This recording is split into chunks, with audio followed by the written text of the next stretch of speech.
Good afternoon, everybody. Here is Dr. Mary Williams one more time, explaining this time the basics about misplaced and dangling modifiers. This is very important for the presentation you will be doing in class. These are thanks to your handbook, the English Simplified Handbook 13th edition. For more examples and details, please look in your handbook. I'm trying to sum this up, so here we go.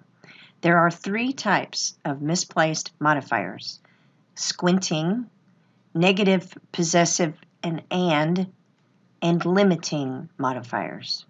There is only one real type of dangling, and those are dangling, although there is more than one category. Let me explain. Misplaced Part A, the limiting modifiers. These are adverbs: nearly, only, scarcely, just, hardly, even, barely, and almost.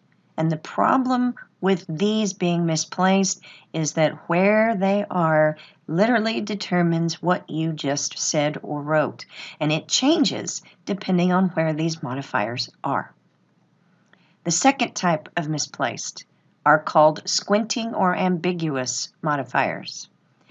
These will come between two words or parts of the sentence, so it's hard to tell what is being explained or whatever. To which word or part does this modifier refer? Generally, these are adverb words or phrases, and here are some examples: recently, immediately, last month, in 5 minutes. Misplaced, the third type: negatives / possessives / and.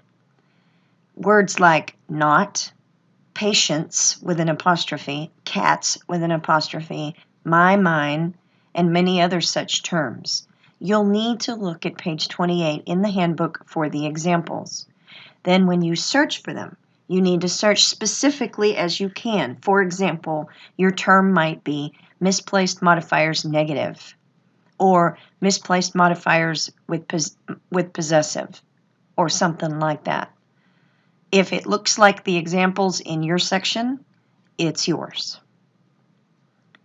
Dangling modifiers can be phrases or clauses, participles, gerunds, infinitives, or shortened elliptical clauses. You don't have to work with all of these. These are in sentences where there is nothing for them to modify, so they dangle or they hang out there kind of like laundry on the line. When we really understand them, they make the sentences really funny, and most people don't want their sentences to be funny. I recommend that Group 4 choose 2 of these types. Be clear with yourselves and with us about the types and search for examples of those types specifically and only.